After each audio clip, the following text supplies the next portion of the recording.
ನಮಸ್ಕಾರ. ಬೆಳಗಿನಿಂದ ಇಲ್ಲಿಯವರೆಗೂ ಜಿಲ್ಲೆಗಳಲ್ಲಿ ನಡೆದಂತಹ ಪ್ರಮುಖ ವಿದ್ಯಮಾನಗಳನ್ನು ತಿಳಿಸುವಂತಹ 30 ಜಿಲ್ಲೆ 30 ಸುದ್ದಿಗೆ ಸ್ವಾಗತ. ನಾನು ನವಿತಾ ಜೈನ್. ನನ್ನ ಜೊತೆ ಇದ್ದಾರೆ ನಾನು ಪೃಥ್ವಿರಾಜ್ ಹಾರನಹಳ್ಳಿ. ಹಾಗಾದ್ರೆ ಯಾವ್ಯಾವ ಪ್ರಮುಖ ಸುದ್ದಿಗಳಿದೆ ಅನ್ನೋದನ್ನ ಒಂದೊಂದಾಗಿ ನೋಡ್ಕೊಂಡ್ ಬರೋಣ ಬನ್ನಿ. ರಾಜ್ಯದಲ್ಲಿ ಸಚಿವ ಸಂಪುಟ ವಿಸ್ತರಣೆ ಚರ್ಚೆ ಕಾವೇರಿದೆ. ಗೆದ್ದವರನ್ನಷ್ಟೇ ಮಂತ್ರಿ ಮಾಡ್ತೇವೆ ಅಂತ ನಿನ್ನೆ ಸಿಎಂ ಹೇಳಿದ್ರು. ಈ ಬೆನ್ನಲ್ಲೇ ಸಿಎಂ ಮೇಲೆ ಎಲ್ಲ ಅರ್ಹ ಶಾಸಕರು ಹಾಗೂ ಮೂಲ ಬಿಜೆಪಿಗರ ಒತ್ತಡ ಹೆಚ್ಚಾಗ್ತಿದೆ. ಆದ್ರೆ ಸಿಎಂ ಬಹಿರಂಗವಾಗಿ ಮತ್ತೆ ಮಾತಾಡಿಲ್ಲ. ಇಂದು ಮಹತ್ವದ ಸುದ್ದಿಗೋಷ್ಠಿ ನಡೆಸಿದ್ರು ಕೂಡ ಕ್ಯಾಬಿನೆಟ್ ವಿಸ್ತರಣೆ ಬಗ್ಗೆ ತುಟಿ ಬಿಚ್ಚಲಿಲ್ಲ. ತಮ್ಮ ದಾವೋಸ್ ಪ್ರವಾಸದ ಬಗ್ಗೆ ಮಾತ್ರ ಮಾತಾಡಿದ್ರು ಸಿಎಂ. ರಾಜ್ಯದಲ್ಲಿ centre for internet of ethical things ಪ್ರಾರಂಭ ಮಾಡ್ತೀವಿ. 40 ಉದ್ಯಮಗಳ ಮುಖ್ಯಸ್ಥರ ಜೊತೆ ಭೇಟಿ ಮಾಡಿದ್ದೇನೆ. ವರ್ಲ್ಡ್ ಎಕನಾಮಿಕ್ ಫೋರಂನೊಂದಿಗೆ ಒಪ್ಪಂದಕ್ಕೆ ಸಹಿ ಹಾಕಲಾಗಿದೆ ಅಂತ ಸಿಎಂ ಮಾಹಿತಿ ನೀಡಿದ್ರು. ಆದ್ರೆ ಕ್ಯಾಬಿನೆಟ್ ಬಗ್ಗೆ ಇಂದು ಮಾತಾಡಲಿಲ್ಲ. ಈ ನಡುವೆ 1 ವಾರದಲ್ಲಿ ಸಚಿವ ಸಂಪುಟ ಪ್ರಕ್ರಿಯೆ ಪೂರ್ಣವಾಗುತ್ತೆ ಅಂತ ಬೆಳಗಾವಿಯಲ್ಲಿ ಡಿಸಿಎಂ ಲಕ್ಷ್ಮಣ್ ಸವದಿ ಹೇಳಿದ್ದಾರೆ. ಆದ್ರೆ ಸಿಎಂ ಮಾತ್ರ ಸೈಲೆಂಟ್ ಆಗಿದ್ರು. ಡೆಲ್ಲಿ ಭೇಟಿ ಬಗ್ಗೆ ಪತ್ರಕರ್ತರು ಪ್ರಶ್ನೆ ಮಾಡಿದ್ರು. ಯಾವುದೇ ಉತ್ತರ ನೀಡದೆ ಕಾಮಿಡಿ ಮಾಡಿದ್ರು.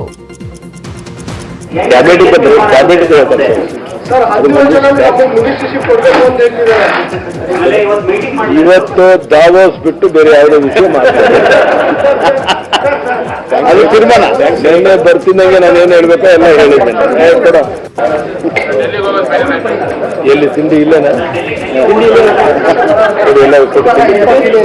ಎಲ್ಲರೂ ತಿಂಡಿ ತಗೊಳ್ಳಿಯಪ್ಪ. Thank you.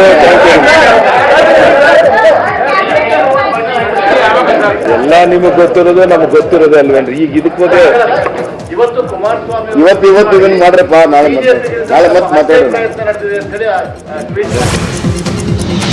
ಬಿಜೆಪಿ ಒಳಗೆ ಸಚಿವ ಸ್ಥಾನಕ್ಕೆ ಫೈಟ್ ಜೋರಾಗಿದೆ. ಸಂಪುಟದಿಂದ ಸವದಿಯನ್ನ ಕೈಬಿಟ್ಟು ಆರ್ ಶಂಕರ್ಗೆ ಸಚಿವ ಸ್ಥಾನ ನೀಡಬೇಕೆಂಬ ಬೇಡಿಕೆ ವಿಚಾರದ ಬಗ್ಗೆ ಸವದಿ ಪ್ರತಿಕ್ರಿಯೆಯನ್ನು ನೀಡಿದ್ದಾರೆ. ಜೀವನದಲ್ಲಿ ಎಲ್ರಿಗೂ ಕೂಡ ಅಪೇಕ್ಷೆಗಳಿರ್ತವೆ, ಕೇಳೋದು ತಪ್ಪಲ್ಲ. ಎಲ್ರಿಗೂ ಅಧಿಕಾರ, ಅಂತಸ್ತು, ಕಾರ್ಯ ಮಾಡಲಿಕ್ಕೆ ಇಚ್ಛಾಶಕ್ತಿ ಇರುತ್ತೆ, ಬಯಕೆ ಇರುತ್ತೆ ಅಂತ ಹೇಳಿದ್ರು. ಇನ್ನು ಅಧಿಕಾರ ತ್ಯಾಗ ಮಾಡಿ ಅಂತ ಪಕ್ಷ ಹೇಳಿದ್ರೆ ಏನ್ ಮಾಡ್ತೀರಾ ಅಂತ ಮಾಧ್ಯಮದವರು ಪ್ರಶ್ನೆ ಕೇಳಿದಾಗ ಪಕ್ಷ ಏನೇ ತೀರ್ಮಾನ ಕೈಗೊಳ್ಳುತ್ತೋ ನಾನು ಅದರ ಜೊತೆ ಇರ್ತೇನೆ ಅಂತ ಹೇಳಿದ್ದಾರೆ. ಶಂಕರ್ ಅವರು ನಿಮ್ಮ ಸ್ಥಾನ ತೆಗೆದು ನನಗೆ ಕೊಡ್ರಿ ಅಂತ ಡಿಮಾಂಡ್ ಮಾಡಿ. ನೋಡ್ರಿ, ಜೀವನದಲ್ಲಿ ಎಲ್ಲರಿಗೂ ಕೂಡ ಅಪೇಕ್ಷೆಗಳಿರುತ್ತೆ, ಕೇಳೋದು ತಪ್ಪಲ್ಲ. ಎಲ್ರಿಗೂ ಅಧಿಕಾರ, ಅಂತಸ್ತು, ಕಾರ್ಯಗಳನ್ನು ಮಾಡಬೇಕು ಅಂತಕ್ಕಂಥ ಇಚ್ಛಾಶಕ್ತಿ ಇರುತ್ತೆ, ಒಂದು ಬಯಕೆ ಇರುತ್ತೆ. ಕೇಳೋದ್ರಲ್ಲಿ ತಪ್ಪೇನಿದೆ? ನಾನು ಮೊದಲನೇ ಹಿಡಿದು ಪಕ್ಷದಲ್ಲಿ ಇದ್ದೀನಿ, ಈಗೂ ಇರ್ತೀನಿ, ಮುಂದೂ ಇರ್ತೀನಿ. ಪಕ್ಷದ ಒಬ್ಬ ಕಾರ್ಯಕರ್ತನಾಗಿ ಕೆಲಸ ಮಾಡ್ಲಿಕ್ಕೆ ಸದಾ ಸಿದ್ಧನೆ. ಒಂದ್ ಕಡೆ ಕ್ಯಾಬಿನೆಟ್ ವಿಸ್ತರಣೆ ಚರ್ಚೆ ಆಗ್ತಾ ಇದ್ರೆ, ಇತ್ತ ಅಮಿತ್ ಶಾ ಸೂಚನೆ ಮೇರೆಗೆ ಸಿಎಂ ಅವರನ್ನ ಭೇಟಿಯಾಗಿದ್ದಾರೆ ಬಿಜೆಪಿಯ ರಾಷ್ಟ್ರೀಯ ಪ್ರಧಾನ ಕಾರ್ಯದರ್ಶಿ ಬಿಎಲ್ ಸಂತೋಷ್. ಬೆಳ್ಳಂಬೆಳಗ್ಗೆ ಸಿಎಂ ಅವರ ಡಾಲರ್ಸ್ ಕಾಲೋನಿಯ ನಿವಾಸಕ್ಕೆ ಭೇಟಿ ಕೊಟ್ಟು 15 ನಿಮಿಷ ಮಾತಾಡಿದ್ದಾರೆ. ಕನಿಷ್ಠ 4-5 ಮಂದಿ ಮೂಲ ಬಿಜೆಪಿಗರನ್ನ ಸಂಪುಟಕ್ಕೆ ಸೇರ್ಪಡೆ ಮಾಡಿಕೊಳ್ಳಬೇಕು ಅಂತ ಬಿಎಲ್ ಸಂತೋಷ್ ಸಿಎಂಗೆ ಪಟ್ಟಿ ಕೊಟ್ಟಿದ್ದಾರೆ ಎನ್ನಲಾಗಿದೆ. ನೂತನ 11 ಶಾಸಕರನ್ನ ಸಂಪುಟಕ್ಕೆ ಸೇರಿಸಿಕೊಳ್ಳಲು ಮುಂದಾಗಿರುವ ಸಿಎಂಗೆ ಸಂತೋಷ್ ಕೊಟ್ಟ 4-5 ಮಂದಿಯ ಪಟ್ಟಿ ನೋಡಿ ತಲೆ ಕೆಟ್ಟು ಹೋಗಿದೆ ಎನ್ನಲಾಗಿದೆ. ಅಲ್ಲದೆ ಯಾರ್ಯಾರನ್ನ ಸಂಪುಟಕ್ಕೆ ಸೇರಿಸಿಕೊಳ್ಬೇಕು, ಯಾರಿಗ್ ಬೇಡ, ಯಾರನ್ನ ಎಂಎಲ್ಸಿ ಮಾಡಬೇಕು ಅಂತ ಚರ್ಚಿಸಿದ್ದಾರೆ ಎನ್ನಲಾಗಿದೆ. ಸಂಪುಟ ವಿಸ್ತರಣೆ ದಿನಾಂಕದ ಬಗ್ಗೆಯೂ ಸಿಎಂ ಜೊತೆ ಚರ್ಚೆ ನಡೆಸಿದ್ದಾರೆ ಎನ್ನಲಾಗಿದ್ದು, ಇನ್ನೆರಡು ದಿನಗಳಲ್ಲಿ ದೆಹಲಿಗೆ ತೆರಳಿ ಹೈಕಮಾಂಡ್ ನಾಯಕರ ಜೊತೆ ಸಿಎಂ ಚರ್ಚೆ ಮಾಡಲಿದ್ದಾರೆ. ಇನ್ನು ಶಾಸಕ ಮುನಿರತ್ನ ಹಾಗೂ ಇದೇ ಕ್ಷೇತ್ರದ ಬಿಜೆಪಿ ಮುಖಂಡ ತುಳಸಿ ಮುನಿರಾಜು ಬಿಎಲ್ ಸಂತೋಷ್ ಭೇಟಿ ಮಾಡಿದ್ರು. ಇದೇ ವೇಳೆ ನಕಲಿ ವೋಟರ್ ಐಡಿ ಕೇಸ್ ವಾಪಸ್ ಬಗ್ಗೆ ಮುನಿರತ್ನ ಬಿಎಲ್ ಸಂತೋಷ್ ಜೊತೆ ಚರ್ಚಿಸಿದ್ದಾರೆ ಎನ್ನಲಾಗಿದೆ. ಆದ್ರೆ ಸಂಘಕ್ಕೂ ನಿಮ್ಮ ಕೇಸ್ಗೂ ಸಂಬಂಧ ಇಲ್ಲ, ಅದು ನಿಮ್ಮ ಪಕ್ಷಕ್ಕೆ ಬಿಟ್ಟದ್ದು ಅಂತ ಸಂತೋಷ್ ಶಾಕ್ ಕೊಟ್ಟಿದ್ದಾರೆ ಎನ್ನಲಾಗಿದೆ. ಇನ್ನು ಶಾಸಕ ತಿಪ್ಪಾರೆಡ್ಡಿ ಬಿಎಲ್ ಸಂತೋಷ್ ಭೇಟಿ ಮಾಡಿದ್ದು, ನಾನು ಸಚಿವ ಸ್ಥಾನದ ಆಕಾಂಕ್ಷಿ ಅಂತ ಹೇಳಿದ್ದಾರೆ. ನಾನು ಒಬ್ಬ ಈ ರಾಜ್ಯದಲ್ಲಿ ಬಿಜೆಪಿ ಶಾಸಕರಲ್ಲಿ ಸೀನಿಯರ್ ಶಾಸಕರಾಗಿ ನಾನು ಸುಮಾರು 6 ಬಾರಿ ಗೆದ್ದಿರ್ತಕ್ಕಂಥ ಚಿತ್ರದುರ್ಗದಲ್ಲಿ ನಮ್ಮ ಜಿಲ್ಲೆಯ ಅಭಿವೃದ್ಧಿ ಬಗ್ಗೆ ಮತ್ತು ಕೂಡ ನಾನು ಸೀನಿಯರ್ ಆಗಿರೋದ್ರಿಂದ ನನಗೂ ಒಂದು ಅವಕಾಶ ಮಾಡಿಕೊಡಬೇಕು ನಮ್ಮ ಯಡಿಯೂರಪ್ಪನವರ ಸಚಿವ ಸಂಪುಟದಲ್ಲಿ ಅಂತೇಳಿ ನಮ್ಮ ಪಕ್ಷದ ಹಿರಿಯರಲ್ಲಿ, ನಮ್ಮ ರಾಜ್ಯದ ಅಧ್ಯಕ್ಷರಲ್ಲಿ, ಮನೆ ಮುಖ್ಯಮಂತ್ರಿಗಳಲ್ಲಿ ಮತ್ತು ಸಂತೋಷ್ಜಿಯವರಲ್ಲಿ ಎಲ್ಲರಲ್ಲಿ ವಿನಂತಿ ಮಾಡಿಕೊಂಡಿದ್ದೇವೆ. ಅಮಿತ್ ಶಾ ಮತ್ತು ನಡ್ಡಾ ಅವರು ಕೂಡ ಇದ್ರ ಬಗ್ಗೆ ಚರ್ಚೆ ಮಾಡ್ತೀವಿ ಅನ್ನೋ ಒಂದು ವಿಚಾರ ನನಗೂ ಕೂಡ ಗಮನಕ್ಕೆ ಬಂದಿದೆ. ಸಚಿವ ಸಂಪುಟ ವಿಸ್ತರಣೆ ಕೆಲಸ ಚುರುಕಾಗ್ತಿದ್ದಂತೆ ಸಚಿವ ಸ್ಥಾನದ ಆಕಾಂಕ್ಷಿಗಳು ಸಿಎಂ ಬಿಎಸ್ವೈ ಭೇಟಿ ಮಾಡ್ತಿದ್ದಾರೆ. ಬೆಳಗ್ಗೆ ಕೆಆರ್ಪೇಟೆ ಶಾಸಕ ನಾರಾಯಣಗೌಡ ಹಾಗೂ ಅನರ್ಹ ಶಾಸಕ ಮುನಿರತ್ನ ಡಾಲರ್ಸ್ ಕಾಲೋನಿಯ ನಿವಾಸಕ್ಕೆ ಭೇಟಿ ನೀಡಿ ಸಿಎಂ ಜೊತೆ ಮಾತನಾಡಿದ್ದಾರೆ. ಇನ್ನು ರಮೇಶ್ ಜಾರಕಿಹೊಳಿ ಟೀಮ್ನ ಎಲ್ಲ 17 ಮಂದಿ ಇಂದು ಮಹತ್ವದ ಸಭೆಯನ್ನ ನಡೆಸುವಂತ ಸಾಧ್ಯತೆ ಕಡಿಮೆ ಇದೆ. ಇಂದು ಸಭೆ ನಡೆಯೋದೇ ಅನುಮಾನವಾಗಿದೆ ಅಂತ ಹೇಳಲಾಗ್ತದೆ. ಯಾಕೆಂದ್ರೆ ಬಿಸಿ ಪಾಟೀಲ್ ಹಿರೇಕೆರೂರಿನಲ್ಲಿ ಇದ್ದಾರೆ, ಎಸ್.ಟಿ. ಸೋಮಶೇಖರ್ ಮೈಸೂರಿನಲ್ಲಿದ್ದಾರೆ. ಸಭೆ ಬಗ್ಗೆ ಮಾಹಿತಿಯೇ ಇಲ್ಲ ಅಂತಿದ್ದಾರೆ ಚಿಕ್ಕಬಳ್ಳಾಪುರ ಶಾಸಕ ಡಾಕ್ಟರ್ ಸುಧಾಕರ್ ಹಾಗೂ ಬೈರತಿ ಬಸವರಾಜ್ ಅವರು. ಇನ್ನು ಸೋತವರ ಜೊತೆ ಗುರುತಿಸಿಕೊಳ್ಳಿಕ್ಕೆ ಹಿಂದೇಟನ್ನ ಹಾಕ್ತಾ ಇರುವಂತ ಕೆಲ ಶಾಸಕರು, ಹೀಗಾಗಿ ಸಾಹುಕಾರ್ ಟೀಮ್ ನಲ್ಲೇ ಬಿರುಕು ಕಾಣಿಸಿಕೊಂಡಂತೆ ಇದೆ. ಇನ್ನು ಬೆಂಗಳೂರಿನ ಖಾಸಗಿ ಹೋಟೆಲ್ನಲ್ಲಿರುವಂತ ರಮೇಶ್ ಜಾರಕಿಹೊಳಿ ಮಾಧ್ಯಮದವರನ್ನ ಕಂಡ್ರೆ ಬೋಸ್ ಬೋಸ್ ಅಂತಿದ್ದಾರೆ. ಮಹಾರಾಷ್ಟ್ರ ಬಿಜೆಪಿ ನಾಯಕರ ಮೂಲಕ ಡಿಸಿಎಂ ಸ್ಥಾನಕ್ಕೆ ಒತ್ತಡ ಹಾಕಿಸುವಂತ ಪ್ಲಾನ್ ಮಾಡ್ತಿದ್ದಾರೆ ಅಂತ ಹೇಳಲಾಗ್ತಾ ಇದೆ. ಸಚಿವ ಸಂಪುಟ ವಿಸ್ತರಣೆ ಬಗ್ಗೆ ಚರ್ಚೆ ಮಾಡುವ ಅವಕಾಶ ನನಗೆ ಸಿಕ್ಕಿಲ್ಲ ಅಂತ ಹೇಳಿದ್ದಾರೆ ಡಿಸಿಎಂ ಗೋವಿಂದ ಕಾರಜೋಳ. ಮುಧೋಳದಲ್ಲಿ ಮಾತಾಡಿದ ಕಾರಜೋಳ, ಬಿಎಸ್ವೈ ಹೈಕಮಾಂಡ್ ಮಧ್ಯೆ ಗುದ್ದಾಟ ಗೊಂದಲ ಇದೆ ಅನ್ನೋದೆಲ್ಲವೂ ಮಾಧ್ಯಮಗಳ ಸೃಷ್ಟಿ. ಇನ್ನು ನನಗೆ ಸಚಿವ ಸ್ಥಾನ ಬೇಕು ಅನ್ನುವ ಎಚ್ ವಿಶ್ವನಾಥ್ ಹೇಳಿಕೆಗೆ ಪ್ರತಿಕ್ರಿಯೆ ಕೊಟ್ಟರು. ಸೋತವರಿಗೆ ಸಚಿವ ಸ್ಥಾನದ ಬಗ್ಗೆ ರಾಷ್ಟ್ರೀಯ ಅಧ್ಯಕ್ಷರಾಗಿರುವ ಜೆಪಿ ನಡ್ಡಾ, ಅಮಿತ್ ಶಾ, ಬಿಎಸ್ವೈ ನಿರ್ಣಯಿಸುತ್ತಾರೆ. ಡಿಸಿಎಂ ಹುದ್ದೆ ಇನ್ನಷ್ಟು ಸೃಷ್ಟಿಸುವಂತಹ ಬಗ್ಗೆ ನನಗೆ ಗೊತ್ತಿಲ್ಲ, ಸಿಎಂಗೆ ಗೊತ್ತು ಅಂತ ಹೇಳಿದ್ರು. ಇನ್ನು ಗೋವಿಂದ ಕಾರಜೋಳ 70ನೇ ಹುಟ್ಟು ಹಬ್ಬವನ್ನು ಆಚರಿಸಿಕೊಂಡ್ರು. ಮುಧೋಳದಲ್ಲಿ ಟೆಂಪಲ್ ರನ್ ಮಾಡಿದ್ರು. ಹಾಗೆ ಮುಧೋಳ ನಗರದ ಜನತೆಯ ಬಹುದಿನಗಳ ಬೇಡಿಕೆಯಾಗಿದ್ದ ಮುಧೋಳ ಬೈಪಾಸ್ ರಸ್ತೆಗೆ ಭೂಮಿ ಪೂಜೆ ನೆರವೇರಿಸಿದರು. ಸಚಿವ ಸ್ಥಾನಕ್ಕಾಗಿ ಕರಾವಳಿ ಶಾಸಕರಿಂದಲೂ ಕೂಡ ಸಚಿವಗಿರಿಗೆ ಲಾಬಿ ಜೋರಾಗಿದೆಯಂತೆ. ಕರಾವಳಿ ಭಾಗದ ಕಾರ್ಕಳ ಶಾಸಕ ಸುನಿಲ್ ಕುಮಾರ್ ಕೂಡ ಟವಲ್ ಅನ್ನ ಹಾಕಿದ್ದಾರಂತೆ. ಈಗಾಗಲೇ ಹೈಕಮಾಂಡ್ ನಾಯಕರ ಹಾಗೂ ಸಂಘ ಪರಿವಾರದ ಲೀಡರ್ಗಳ ಆಶೀರ್ವಾದ ಪಡೆದಿದ್ದಾರಂತೆ. ನಾನು 3 ಬಾರಿ ಗೆದ್ದಿದ್ದೇನೆ, ಕ್ಷೇತ್ರದಲ್ಲಿ ಚೆನ್ನಾಗಿ ಕೆಲಸ ಮಾಡಿದ್ದೇನೆ, ನನಗೆ ಎಲ್ಲಾ ಅರ್ಹತೆ ಇದೆ, ನನ್ನನ್ನ ಮಂತ್ರಿ ಮಾಡಿ ಅಂತ ಒತ್ತಡವನ್ನ ಹೇರ್ತಿದ್ದಾರಂತೆ. ಕರಾವಳಿಯಲ್ಲಿ 13 ಬಿಜೆಪಿ ಶಾಸಕರಿದ್ರೂ ಕೂಡ ಒಬ್ಬರನ್ನು ಸಚಿವರನ್ನಾಗಿ ಮಾಡಿಲ್ಲ. ಹಾಲಿ ಮಂತ್ರಿ ಆಗಿರುವಂತ ಕೋಟಾ ಶ್ರೀನಿವಾಸ್ ಪೂಜಾರಿ ಅವರದ್ದು ಎಂಎಲ್ಸಿ ಕೋಟಾದಿಂದ ಅವರು ಮಂತ್ರಿ ಆಗಿರುವುದು. ರಾಜ್ಯದಲ್ಲಿ ಬಿಜೆಪಿಗೆ ದೊಡ್ಡ ಶಕ್ತಿ ಕರಾವಳಿ ಭಾಗ. ಕರಾವಳಿಯಲ್ಲಿ ಒಬಿಸಿ ಸಮುದಾಯದವರು ಹೆಚ್ಚಾಗಿದ್ದಾರೆ. ನಾನು ಕೂಡ ಒಬಿಸಿ ಅವನು ಅಲ್ಲದೆ ಪಕ್ಷದ ಸಚೇತಕ ಹುದ್ದೆಯನ್ನ ಯಶಸ್ವಿಯಾಗಿ ನಿಭಾಯಿಸಿದ್ದೇನೆ. ಹೀಗಾಗಿ ನನಗೆ ಸಚಿವ ಸ್ಥಾನ ಕೊಡಿ ಅಂತ ಡಿಮ್ಯಾಂಡ್ ಇಟ್ಟಿದ್ದಾರೆ ಅಂತ ಹೇಳಲಾಗ್ತಾ ಇದೆ.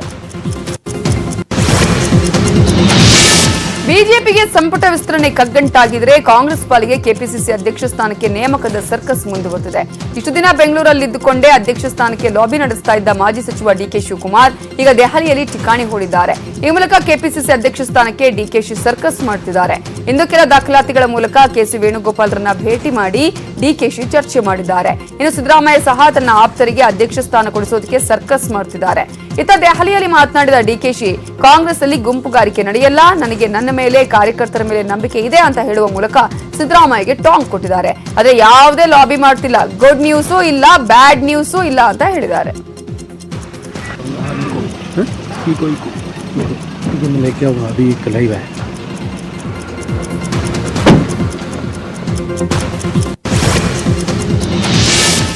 ನನಗೆ ಕೊಲೆ ಬೆದರಿಕೆ ಇದೆ ಅಂತ ಎಚ್ ಡಿ ಕುಮಾರಸ್ವಾಮಿ ಟ್ವಿಟರ್ ನಲ್ಲಿ ಕಿಡಿಕಾರಿದ್ದಾರೆ. ನನ್ನ ಬೆನ್ನಿಗೆ ಲಕ್ಷಾಂತರ ಜನರಿದ್ದಾರೆ, ಆ ಲಕ್ಷಾಂತರ ಜನರನ್ನ ಕೊಲ್ಲಲಾದೀತೆ. ನನ್ನನ್ನ ಪಾಕ್ ಎಂದು ಅವಮಾನಿಸುವಂತ ತಂತ್ರ ಇದಾಗಿದೆ. ಕೊಲ್ಲಲು ಬಂದವರದ್ದು ಉಗ್ರ ತಂತ್ರ ಎಂದು ಟ್ವೀಟ್ ಮಾಡಿದ್ದಾರೆ. ಹಾಗೆ ಒಕ್ಕಲಿಗ ನಾಯಕತ್ವದ ವಿರುದ್ಧ ದೌರ್ಜನ್ಯ ನಡೀತಾ ಇದೆ. ಒಕ್ಕಲಿಗ ಒಕ್ಕದಿದ್ದರೆ ಬಿಕ್ಕುವುದು ಜಗತ್ತು ಅಂತ ಕವಿವಾಣಿಯನ್ನ ಕೂಡ ನೆನಪಿಸಿದ್ದಾರೆ. ಇದೇ ವೇಳೆ ಬಿಜೆಪಿ ವಿರುದ್ಧ ಸಿಡಿದೆದ್ದಿರುವಂತಹ ಎಚ್ಡಿಕೆ, ಬಿಜೆಪಿಗರೇ ನಿಮ್ಮ ಜೀನ್ ಪಾಕಿಸ್ತಾನದಲ್ಲಿರಬಹುದು, ಆದ್ರೆ ನನ್ನ ಜೀನ್ ಇರುವುದು ಈ ಮಣ್ಣಿನಲ್ಲಿ. ಕರ್ನಾಟಕದಲ್ಲಿ ಒಕ್ಕಲಿಗ ನಾಯಕತ್ವದ ವಿರುದ್ಧ ಹಿಂದಿನಿಂದಲೂ ಕೂಡ ದೌರ್ಜನ್ಯ ರಾಜಕಾರಣ ಇದ್ದದ್ದೇ. ಮೂದಲಿಸುವುದು, ಸಲ್ಲದ ಆರೋಪವನ್ನ ಮಾಡುವಂತದ್ದು ಈ ಹಿಂದೆ ನಡೆದಂತ ತಂತ್ರಗಳು. ಆದ್ರೆ ಈಗಿನ ಕೊಲ್ಲುವ ಸಂಚು ಪಾಕಿಸ್ತಾನಿ ಪ್ರಯೋಗ, ಒಕ್ಕಲಿಗ ರಾಜಕಾರಣದ ವಿರುದ್ಧ ನಡೀತಾ ಇರುವಂತ ಮತ್ತೊಂದು ಬಗೆಯ ದೌರ್ಜನ್ಯ ಅಂತ ಸರಣಿ ಟ್ವೀಟ್ ಮಾಡಿ ಎಚ್ಡಿಕೆ ಕಿಡಿಕಾರಿದ್ದಾರೆ. ಮಂಗಳೂರಲ್ಲಿ ಬಾಂಬ್ ಇಟ್ಟಿದ್ದ ಆದಿತ್ಯ ರಾವ್ ವಿಚಾರಣೆ ಮುಂದುವರೆದಿದೆ. ಉಡುಪಿಯ ಕರ್ನಾಟಕ ಬ್ಯಾಂಕ್ ಸೇರಿದಂತೆ ವಿವಿಧ ಕಡೆ ಬ್ಯಾಂಕ್ಗಳಲ್ಲಿ ಆದಿತ್ಯ ಲಾಕರ್ ಪಡೆದ ಬಗ್ಗೆ ಮಾಹಿತಿ ಸಿಕ್ಕಿದ್ದು ಲಾಕರ್ ಅನ್ನು ವಶಕ್ಕೆ ಪಡೆಯಲಾಗಿದೆ. ಇವತ್ತು ಕರ್ನಾಟಕ ಬ್ಯಾಂಕ್ಗೆ ತನಿಖಾ ತಂಡ ಆದಿತ್ಯನನ್ನು ಕರೆದೊಯ್ದು ವಿಚಾರಣೆ ಮಾಡಿದೆ. ಬ್ಯಾಂಕ್ ಅಲ್ಲಿ ಮಹಜರು ನಡೆದಿದೆ. ಬಾಂಬ್ ಇಡುವ ಮುನ್ನ ಲಾಕರ್ ಅಲ್ಲಿ ಕೆಲ ವಸ್ತುಗಳನ್ನು ಇಟ್ಟು ಬಂದಿರುವ ಬಗ್ಗೆ ಬಾಂಬರ್ ಮಾಹಿತಿ ಕೊಟ್ಟಿದ್ದ. ಬ್ಯಾಂಕ್ ಲಾಕರ್ ಅಲ್ಲಿ ಆದಿತ್ಯ ರಾವ್ ಸೈನೈಡ್ ಇಟ್ಟಿದ್ದ ಬಗ್ಗೆಯೂ ಮಾಹಿತಿ ಸಿಕ್ಕಿದೆ. ಕೆಲ ಅನುಮಾನಾಸ್ಪದ ವಸ್ತುಗಳು ಸಿಕ್ಕಿವೆಯಂತೆ. ಚೆನ್ನೈನಲ್ಲಿ ಕೆಲ ವಸ್ತು ಖರೀದಿಸಿರೋದ್ರ ಬಗ್ಗೆ ಮಾಹಿತಿ ಇರೋದ್ರಿಂದ ಚೆನ್ನೈಗೂ ಕರೆದೊಯ್ದು ವಿಚಾರಣೆ ಮಾಡಲಾಗುತ್ತೆ. ಮಾಜಿ ಸಚಿವ ಬಸವರಾಜ ರಾಯರೆಡ್ಡಿ ಸಹೋದರರಿಂದ ಸರ್ಕಾರಕ್ಕೆ ವಂಚನೆ ಮಾಡಿದಂತ ಆರೋಪ ಕೇಳಿಬಂದಿದೆ. ಸುಳ್ಳು ದಾಖಲೆ ನೀಡಿ ಹೆಚ್ಚು ಬೆಲೆಗೆ ಸರ್ಕಾರಕ್ಕೆ ಭೂಮಿ ಮಾರಾಟ ಮಾಡಿರುವಂತಹ ಆರೋಪ ಎದುರಾಗಿದೆ. ಬಸವರಾಜ ರಾಯರೆಡ್ಡಿ ಸಹೋದರ ಸುರೇಶ್ ರಾಯರೆಡ್ಡಿಯಿಂದ ಭೂಮಿ ಮಾರಾಟವಾಗಿದೆ. ಯಾರ ರೆಡ್ಡಿ ಕುಟುಂಬ ಒಟ್ಟು 43 ಎಕರೆ ಭೂಮಿ ಮಾರಾಟ ಮಾಡಿದೆ ಅಂತ ಹೇಳಲಾಗ್ತಾ ಇದೆ. ಕೊಪ್ಪಳ ಜಿಲ್ಲೆ ಯಲಬುರ್ಗಾ ತಾಲೂಕು ತಳಕಲ್ ಗ್ರಾಮದಲ್ಲಿ ಡಾಕ್ಟರ್ ಬಿಆರ್ ಅಂಬೇಡ್ಕರ್ ಅಭಿವೃದ್ಧಿ ನಿಗಮದಿಂದ SC/ST ವರ್ಗದ ಭೂ ರಹಿತರಿಗೆ ನೀಡುವಂತ ಜಮೀನನ್ನ ಖರೀದಿಸಿದ್ರು. ಆಮೇಲೆ ಕುಷ್ಕಿ ಭೂಮಿಗೆ ನೀರಾವರಿ ಭೂಮಿ ಅಂತ ಸುಳ್ಳು ದಾಖಲಾತಿಯನ್ನ ಸೃಷ್ಟಿಸಿ ಭೂಮಿಯನ್ನ ಹೆಚ್ಚಿನ ದರಕ್ಕೆ ಮಾರಾಟ ಮಾಡಿದ್ದಾರೆ ಅಂತ ಹೇಳಲಾಗ್ತಾ ಇದೆ. ಸುಳ್ಳು ದಾಖಲೆ ಸೃಷ್ಟಿಸಿದ್ರಿಂದ ಸರ್ಕಾರಕ್ಕೆ 2.5 ಕೋಟಿ ನಷ್ಟವಾಗಿದೆ. ಹೀಗಾಗಿ ಕೆಲವರು ಹೈಕೋರ್ಟ್ ಮೆಟ್ಟಿಲೇರೋಕೆ ಸಜ್ಜಾಗಿದ್ದಾರೆ.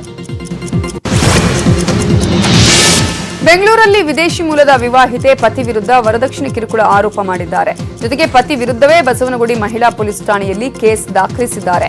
ವಿದೇಶಿ ಮೂಲದ ಕಾರ್ಲಾ ಮಾರ್ಟೂಸ್ ತಮ್ಮ ಪತಿ ವಿಕ್ರಮ್ ಮಾಡಾ ವಿರುದ್ಧ ಪ್ರಕರಣ ದಾಖಲಿಸಿದ್ದಾರೆ. ಇನ್ನು ಸಂತ್ರಸ್ತೆ ಕಾರ್ಲಾ ಭರತನಾಟ್ಯ ಕಥಕ್ ಕಲಿಯಲು 2017ರಲ್ಲಿ ಬೆಂಗಳೂರಿಗೆ ಬಂದಿದ್ರು. ಈ ವೇಳೆ ಹೈದರಾಬಾದ್ ಮೂಲದ ವಿಕ್ರಮ್ ಮಾಡಾ ಜೊತೆ ಪ್ರೇಮಾಂಕುರವಾಗಿ 2018ರ ಜುಲೈನಲ್ಲಿ ಹಿಂದೂ ಸಂಪ್ರದಾಯದಂತೆ ಮದುವೆಯಾಗಿದ್ರು. ಮದುವೆ ಬಳಿಕ ಜೆಪಿ ನಗರದ ಪುಟ್ಟೇನಹಳ್ಳಿಯಲ್ಲಿ ವಾಸವಾಗಿದ್ರು. 2019ರಲ್ಲಿ ದಂಪತಿ ಪತ್ನಿ ಕಾರ್ಲಾ ತಮ್ಮ ದೇಶಕ್ಕೆ ಹೋಗಿ ಬಂದಿದ್ರು. ಅಂದಿನಿಂದ ಪತ್ನಿ ಮನೆಯ ಸ್ಥಿತಿಗತಿ ಕಂಡು ಪತಿ ಹಣಕ್ಕಾಗಿ ಕಿರುಕುಳ ಕೊಟ್ಲಾರಂಭಿಸಿದಂತೆ. ಇದರಿಂದ ನೊಂದ ಪತ್ನಿ ಬಸವನಗುಡಿ ಠಾಣೆಯಲ್ಲಿ ಪ್ರಕರಣ ದಾಖಲಿಸಿದ್ದಾರೆ. ಕೋಳಿ ಫಾರಂ ಪರವಾನಗಿ ವಿಚಾರದಲ್ಲಿ ಚಿಕ್ಕಮಗಳೂರಿನ ಕಡೂರು ತಾಲೂಕಿನ ಎಮ್ಮೆದೊಡ್ಡಿ ಗ್ರಾಮದಲ್ಲಿ ಮಾರಾಮಾರಿ ನಡೆದಿದೆ. ಆನಂದ್ ಹಾಗೂ ಚಂದ್ರನಾಯ್ಕ ನಡುವೆ ಮಾತಿನ ಚಕಮಕಿ ನಡೆದಿದ್ದು ಗ್ರಾಮ ಪಂಚಾಯಿತಿ ಮುಂಭಾಗ ಮಾರಾಮಾರಿಯೇ ನಡೆದು ಹೋಗಿದೆ. ಕೈ ಮಿಲಾಯಿಸುವ ವೇಳೆ ಮಧ್ಯೆ ಆಗಮಿಸಿದ ಮಹಿಳೆಗೂ ಧರ್ಮದೇಟು ಬಿದ್ದಿದೆ. ಗಲಾಟೆ ಮಧ್ಯೆ ಆಗಮಿಸಿದ ಕರ ವಸೂಲಿಗಾರ ಚಂದ್ರನಾಯನ ಮಗಳ ಮೇಲೂ ಹಲ್ಲೆಯಾಗಿದೆ. ಕಡೂರು ಪೊಲೀಸರು ಆಗಮಿಸಿ ಪರಿಸ್ಥಿತಿಯನ್ನು ನಿಯಂತ್ರಣಗೊಳಿಸಿದ್ದಾರೆ.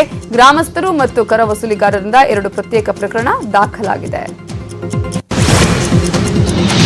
ಹಾಸನದ ಅರಳಪೇಟೆಯಲ್ಲಿ ಮನೆಗೆ ನುಗ್ಗಿ ಕಳ್ಳತನಕ್ಕೆ ಯತ್ನಿಸಿದಂತ ವ್ಯಕ್ತಿಗೆ ಸಿಕ್ಕಾಪಟ್ಟೆ ಥಳಿಸಲಾಗಿದೆ. ಬಿಹಾರ ಮೂಲದವರು ಎನ್ನದಂತಹ ವ್ಯಕ್ತಿಯೋರ್ವ ಏಕಾಏಕಿ ಮನೆಗೆ ನುಗ್ಗಿ ಮನೆಯಲ್ಲಿದ್ದಂತ ಮಂಜುಳಾಬಾಯಿ ಜೊತೆ ಅಸಭ್ಯವಾಗಿ ವರ್ತಿಸಿದ್ದಾನೆ. ಮಹಿಳೆಯ ಮೈಕೈ ಮುಟ್ಟಿ ಕತ್ತಿನಲ್ಲಿದ್ದಂತ ಆಭರಣಗಳನ್ನ ಕಿತ್ತುಕೊಳ್ಳಿಕ್ಕೆ ಯತ್ನಿಸಿದ್ದಾನೆ.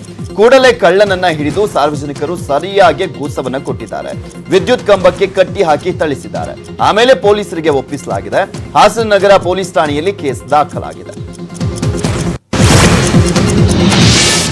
ಬಂತು ಅಂತಾರೆ ಬಂದೇ ಇರಲ್ಲ, ನೋಡಿ ಅಂತಾರೆ ನೋಡಿದ್ರಿರಲ್ಲ, ಕೊಟ್ಟೆ ಅಂತಾರೆ ಕೊಟ್ಟೇ ಇರಲ್ಲ. ಅರೆ ಇದೇನಿದು ಅಂದ್ರೆ ಬೆಳೆ ನಷ್ಟದ ಹಣ ಬಂತು ಅಂತ ರೈತರ ಮೊಬೈಲ್ಗೆ ಮೆಸೇಜ್ ಬರುತ್ತೆ. ಆದ್ರೆ ಅಕೌಂಟ್ ಚೆಕ್ ಮಾಡಿದ್ರೆ ಹಣವೇ ಬಂದಿರುವುದಿಲ್ಲ. ಗದಗ ಜಿಲ್ಲೆಯ ನರೇಗಲ್ ಹೋಬಳಿಯ ಕುರಡಗಿ, ಗಜಮಾಗಡಿ, ನಾಗರಾಳ, ಹಡಗಲಿ, ಅಬ್ಬಿಗೇರಿ, ನೀರಲಾಗಿ ಸೇರಿದಂತೆ 10ಕ್ಕೂ ಹೆಚ್ಚು ಗ್ರಾಮದ ರೈತರಿಗೆ ಹೀಗೆ ಆಗ್ತಿದೆ. ಬರದಿಂದ ಹಾನಿಯಾದ ಬೆಳೆಗೆ ಪರಿಹಾರದ ಹಣ ಬಂತು ಅಂತ ಮೊಬೈಲ್ಗೆ ಮೆಸೇಜ್ ಬರುತ್ತೆ. ಆದ್ರೆ ಬ್ಯಾಂಕ್ ಖಾತೆಗೆ ಹಣ ಜಮೆ ಆಗಿದೆ ಅಂತ ಚೆಕ್ ಮಾಡಿಸಿದ್ರೆ ಅಕೌಂಟ್ ಅಲ್ಲಿ ಹಣವೇ ಇರಲ್ಲ. ಈ ಕುರಿತು ಗದಗ ಎಸಿ ರಾಯಪ್ಪ ಅವರನ್ನ ಕೇಳಿದ್ರೆ, ಸದ್ಯ ನನ್ನ ಗಮನಕ್ಕೆ ಬಂದಿದೆ, ತಹಶೀಲ್ದಾರ್ ಅವರಿಗೆ ಹೇಳಿದೀನಿ, ಯಾಕೆ ಹೀಗಾಗಿದೆ ಅಂತ ಪರಿಶೀಲನೆ ಮಾಡೋದಕ್ಕೆ ಎಲ್ಲಾ ರೈತರ ದಾಖಲೆಗಳನ್ನ ಪರಿಶೀಲನೆ ಮಾಡಿ ಆದಷ್ಟು ಬೇಗ ಈ ಸಮಸ್ಯೆಯನ್ನ ಬಗೆಹರಿಸುತ್ತೇವೆ ಅಂತ ಹೇಳಿದ್ದಾರೆ.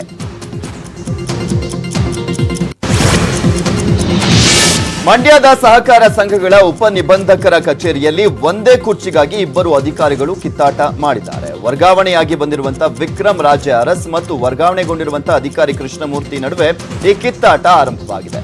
ವರ್ಗಾವಣೆಯಾಗಿ ಬಂದಿರುವಂತಹ ವಿಕ್ರಮ್ ರಾಜೆ ಅರಸ್ ಜನವರಿ 20ರಂದು ಕಚೇರಿಯಲ್ಲಿ ಅಧಿಕಾರ ಸ್ವೀಕರಿಸಿದ್ರೆ, ಚಾಮರಾಜನಗರ ಜಿಲ್ಲೆಗೆ ವರ್ಗಾವಣೆಗೊಂಡ ಕೃಷ್ಣಮೂರ್ತಿ KAT ಇಂದ ಜನವರಿ 21ರಂದು ವರ್ಗಾವಣೆ ಆದೇಶಕ್ಕೆ ತಡೆ ತಂದಿದ್ದಾರೆ.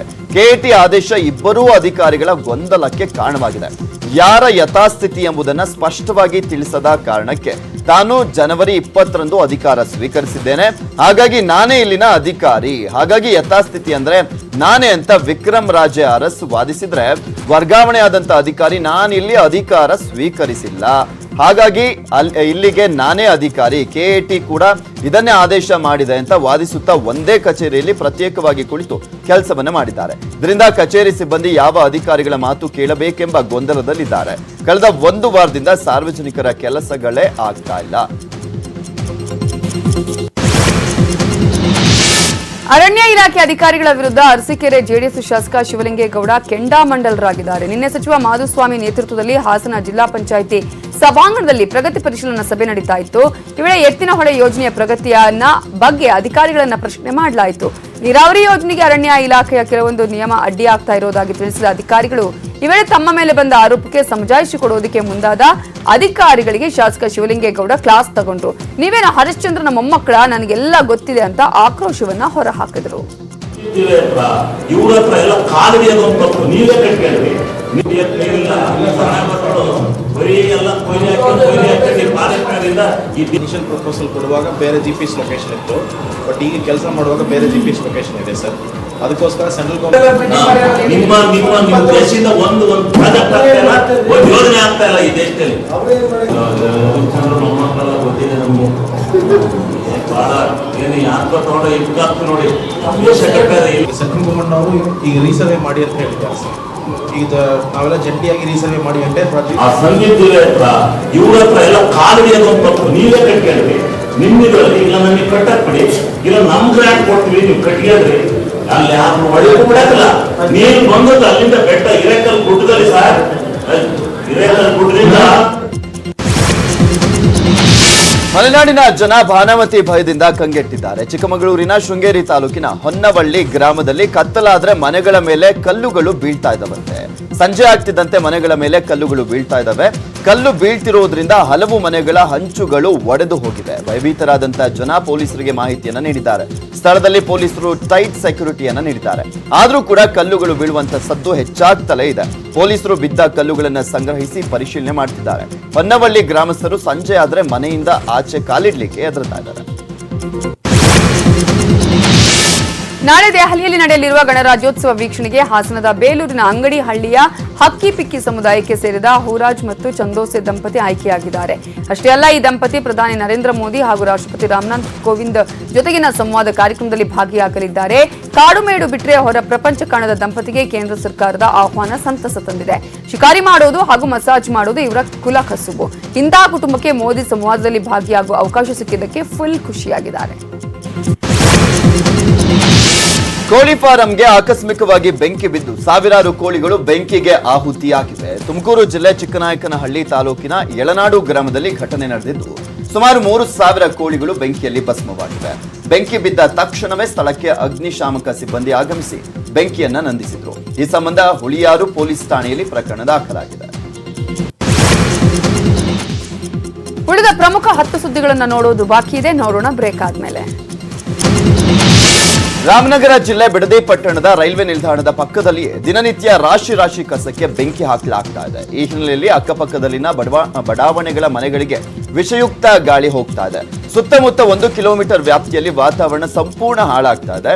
ಈ ಕೂಡಲೇ ಬಿಡದಿ ಪುರಸಭೆಯ ಅಧಿಕಾರಿಗಳು ಈ ಕುರಿತು ಸೂಕ್ತ ಕ್ರಮ ವಹಿಸಬೇಕು ಅಂತ ಇಲ್ಲಿನ ಜನ ಒತ್ತಾಯಿಸಿದ್ದಾರೆ. ಜೊತೆಗೆ ಬೆಂಗಳೂರು ಮೈಸೂರು ರಾಷ್ಟ್ರೀಯ ಹೆದ್ದಾರಿ ಪಕ್ಕದಲ್ಲೇ ಇರುವಂತಹ ಕಾರಣ ವಾಹನ ಸವಾರರಿಗೂ ಇದು ಬಹಳಷ್ಟು ತೊಂದರೆ ಆಗಿದೆ. 2018ರಲ್ಲಿ ನಡೆದ ನಗರ ಸ್ಥಳೀಯ ಸಂಸ್ಥೆಯ ಚುನಾವಣೆಯಲ್ಲಿ ಸ್ಪರ್ಧಿಸಿದ ಸಿಂಧನೂರಿನ 6 ಜನರನ್ನ ಅನರ್ಹಗೊಳಿಸಿ ಚುನಾವಣಾ ಆಯೋಗ ಆದೇಶಿಸಿದೆ. ಶಬ್ಬೀರ, ಶೈಲಜಾ, ಷಡಕ್ಷರಪ್ಪ, ರವಿಕುಮಾರ, ಶಿಲ್ಪಾ ಮಡಿವಾಳ, ಗೋವಿಂದಪ್ಪ, ಸೈಯದ್ ಶಹಾ ಖಾದ್ರಿ, ಹುಸೇನ್ ಅನ್ನುವರು ಚುನಾವಣೆ ಮುಗಿದ ನಂತರ ಚುನಾವಣೆ ಖರ್ಚಿನ ಬಗ್ಗೆ ಲೆಕ್ಕ ಕೊಟ್ಟಿರಲಿಲ್ಲ. ಈ ಕುರಿತು ನೋಟಿಸ್ ಕೊಟ್ಟಿದ್ರು, ಅವರು ನಿರ್ಲಕ್ಷಿಸಿದ್ರು. ಈ 6 ಜನರು 3 ವರ್ಷ ಯಾವುದೇ ಚುನಾವಣೆಗೆ ಸ್ಪರ್ಧಿಸಂತೆ ಆಯೋಗವು ಅನರ್ಹಗೊಳಿಸಿ ಇದೀಗ ಆದೇಶಿಸಿದೆ. ಇನ್ನೊಂದು ಕಡೆ 2016ರ ಏಪ್ರಿಲ್ನಲ್ಲಿ ನಡೆದ ಮಸ್ಕಿ ಪುರಸಭೆಗೆ ಆಯ್ಕೆಯಾಗಿರುವ 23 ಜನ ಸದಸ್ಯರು ತಮ್ಮ ಆದಾಯ ಪ್ರಮಾಣ ಪತ್ರ ಸಲ್ಲಿಸದೇ ಇರುವ ಹಿನ್ನೆಲೆಯಲ್ಲಿ ಲೋಕಾಯುಕ್ತ ಕಾಯ್ದೆ ಅನ್ವಯ 15 ದಿನಗಳೊಳಗಾಗಿ ಲೆಕ್ಕಪತ್ರ ನೀಡುವಂತೆ ನೋಟಿಸ್ ಜಾರಿ ಮಾಡಿದೆ.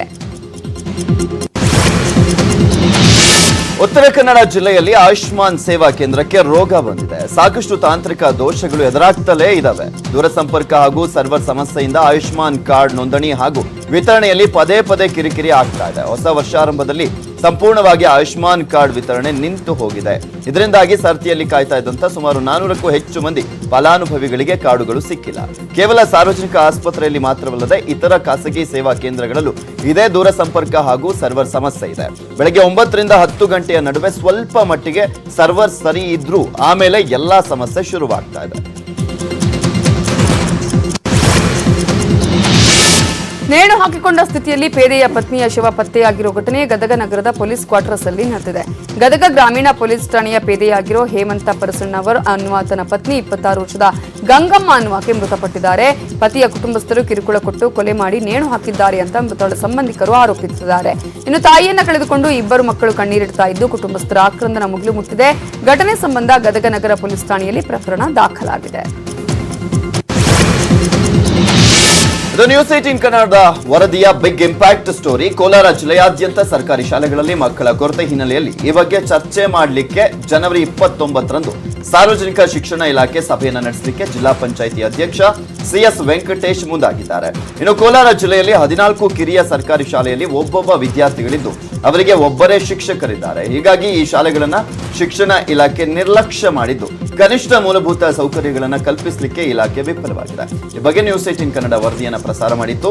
ಈ ಸಂಬಂಧ ಕೋಲಾರ ಶಿಕ್ಷಣ ಇಲಾಖೆ ಅಧಿಕಾರಿಗಳಿಗೆ ಕರೆಯನ್ನು ಮಾಡಿ ಮಾತನಾಡಿದಂತಹ ಅಧ್ಯಕ್ಷ ಸಿಎಸ್ ವೆಂಕಟೇಶ್ ಅಧಿಕಾರಿಗಳನ್ನ ತರಾಟೆಗೆ ತೆಗೆದುಕೊಂಡ್ರು. ಸರ್ಕಾರಿ ಶಾಲೆಯಲ್ಲಿ ಮಕ್ಕಳ ಸಂಖ್ಯೆ ವರ್ಷದಿಂದ ವರ್ಷಕ್ಕೆ ಕಡಿಮೆ ಆದ್ರೆ ಶಾಲೆಗಳು ಮುಚ್ಚುತ್ತವೆ. ಆಗ ನೀವು ಯಾವ ಇಲಾಖೆಯಲ್ಲಿ ಕೆಲಸ ಮಾಡ್ತೀರಾ ಅಂತ ಪ್ರಶ್ನೆಯನ್ನ ಮಾಡ್ತಾರೆ. ಉಳಿದ ಪ್ರಮುಖ ಸುದ್ದಿಗಳನ್ನ ನೋಡೋಣ ಬ್ರೇಕ್ ಆದ್ಮೇಲೆ. ರ್ಯಾಂಕ್ ಪಡೆದಿದ್ದಂತಹ ಹಾಸನ ಜಿಲ್ಲೆ ಮೇಲೆ ಹಲವು ಅನುಮಾನ ವ್ಯಕ್ತವಾಗಿತ್ತು. ಈಗ ಶಿಕ್ಷಣ ಇಲಾಖೆಗೆ ದೂರನ್ನ ಕೂಡ ಕೊಡಲಾಗಿದೆ. ಇದರಿಂದ ಎಚ್ಚೆತ್ತಂತಹ ಹಾಸನ ಜಿಲ್ಲೆಯ ಕೆಲ ಶಾಲೆಗಳು ಮತ್ತೆ ಪ್ರಥಮ ಸ್ಥಾನವನ್ನು ಪಡೆಯಲಿಕ್ಕೆ ಶಿಕ್ಷಕರು ಕಸರತ್ತನ್ನು ಮಾಡ್ತಿದ್ದಾರೆ. ಎಸ್ಎಸ್ಎಲ್ಸಿ ಪರೀಕ್ಷೆಗೆ ದಿನಗಣನೆ ಶುರುವಾಗಿದ್ದು ಶಾಲೆಗೆ ಉತ್ತಮ ಫಲಿತಾಂಶ ಸಿಗಬೇಕು ಅಂತ ಶಿಕ್ಷಕರು ಹಗಲು ರಾತ್ರಿ ವಿದ್ಯಾರ್ಥಿಗಳನ್ನ ತಯಾರು ಮಾಡ್ತಿದ್ದಾರೆ.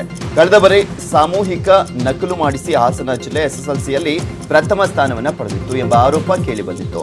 ಇದೇ ವಿಚಾರಕ್ಕೆ ಹಾಸನ ಜಿಲ್ಲಾ ಉಸ್ತುವಾರಿ ಸಚಿವ ಮಾಧುಸ್ವಾಮಿ ಅವರು ಶಿಕ್ಷಕರಿಗೆ ಖಡಕ್ ಎಚ್ಚರಿಕೆಯನ್ನ ನೀಡಿದ್ರು. ಈ ಹಿನ್ನೆಲೆಯಲ್ಲಿ ರಾತ್ರಿ 7 ಗಂಟೆಯಿಂದ 9 ಗಂಟೆಯವರೆಗೂ ಕೂಡ ಎಸ್ಎಸ್ಎಲ್ಸಿ ವಿದ್ಯಾರ್ಥಿಗಳಿಗೆ ಶಿಕ್ಷಕರು ಪಾಠ ಹೇಳಿಕೊಡ್ತಾ ಇದ್ದಾರೆ.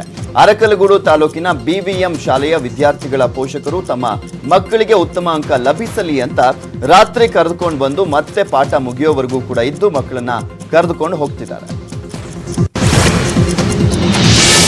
ಕೋಲಾರದಲ್ಲಿ ತರಗತಿಯಿಂದ ತಪ್ಪಿಸಿಕೊಳ್ಳೋಕೆ ವಿದ್ಯಾರ್ಥಿಗಳು ಖತರ್ನಾಕ್ ಐಡಿಯಾ ಮಾಡಿದ್ದಾರೆ. ಜೂನಿಯರ್ ಕಾಲೇಜಲ್ಲಿ ಕೊಠಡಿಯ ಕಿಟಕಿಗಳಿಗೆ ಹಾಕಿದ್ದ ಮೆಶ್ಗಳನ್ನ ಕಿತ್ತು ಹಾಕಿದ್ದಾರೆ. ತರಗತಿಯಲ್ಲಿ ಪಾಠ ನಡೆಯುವ ವೇಳೆ ಶೌಚಾಲಯಕ್ಕೆ ಹೊರಗೆ ಹೋಗಿ ಬರೋದಾಗಿ ಹೇಳುವ ವಿದ್ಯಾರ್ಥಿಗಳು ಹೊರಗಿನಿಂದ ಬಂದು ಕಿಟಕಿಯಿಂದ ತಮ್ಮ ಬ್ಯಾಗ್ಗಳನ್ನ ಎತ್ತಿಕೊಳ್ತಾರೆ. ತರಗತಿಗೆ ತಪ್ಪಿಸಿಕೊಳ್ಳೋಕೆ ವಿದ್ಯಾರ್ಥಿಗಳು ಮಾಡಿದ ಈ ಪ್ಲಾನ್ ಕ್ಯಾಮೆರಾದಲ್ಲಿ ಸೆರೆಯಾಗಿದೆ. ಡಿಡಿಪಿಐ ಕಚೇರಿ ಪಕ್ಕದಲ್ಲೇ ಜೂನಿಯರ್ ಕಾಲೇಜ್ ಇದ್ದು ತರಗತಿಗೆ ಚಕ್ಕರ್ ಹಾಕುವ ವಿದ್ಯಾರ್ಥಿಗಳು ಡಿಡಿಪಿಐ ಕಚೇರಿ ಕಾಂಪೌಂಡ್ ಹಾರಿ ಹೋದ್ರೂ ಯಾರೊಬ್ಬರು ಕೇಳೋರಿಲ್ಲ. ವಿದ್ಯಾರ್ಥಿಗಳ ಕಳ್ಳಾಟ ಕಾಲೇಜಿನ ಹಿರಿಯ ಉಪನ್ಯಾಸಕರ ಗಮನಕ್ಕೆ ಬಂದಿದ್ರು ಯಾವುದೇ ಕ್ರಮ ಕೈಗೊಂಡಿಲ್ಲ. ವಿದ್ಯುತ್ ಶಾರ್ಟ್ ಸರ್ಕ್ಯೂಟ್ನಿಂದಾಗಿ ಅಂಗಡಿಯೊಂದು ಹೊತ್ತಿ ಉರಿದಿರುವ ಘಟನೆ ವಿಜಯಪುರ ಜಿಲ್ಲೆಯ ನಿಡಗುಂದಿ ತಾಲೂಕಿನ ಗೋಳಸಂಗಿ ಗ್ರಾಮದಲ್ಲಿ ನಡೆದಿದೆ. ಗೋಳಸಂಗಿ ಗ್ರಾಮದ ಚಿದಾನಂದ ಹೊನ್ನಳ್ಳಿ ಅನ್ನುವರಿಗೆ ಸೇರಿದ ದಾನೇಶ್ವರ ಎಲೆಕ್ಟ್ರಿಕಲ್ ಮತ್ತು ಹಾರ್ಡ್ವೇರ್ ಅಂಗಡಿಯಲ್ಲಿ ರಾತ್ರಿ ಈ ಅವಘಡ ಸಂಭವಿಸಿದೆ. ಬೆಂಕಿಯ ಕೆನ್ನಾಲಿಗೆಗೆ ಎಲೆಕ್ಟ್ರಿಕಲ್ ಮತ್ತು ಹಾರ್ಡ್ವೇರ್ ಅಂಗಡಿಯಲ್ಲಿದ್ದ ಸುಮಾರು 10 ಲಕ್ಷ ರೂಪಾಯಿ ಮೌಲ್ಯದ ನಾನಾ ವಸ್ತುಗಳು ಸುಟ್ಟು ಭಸ್ಮವಾಗಿದೆ.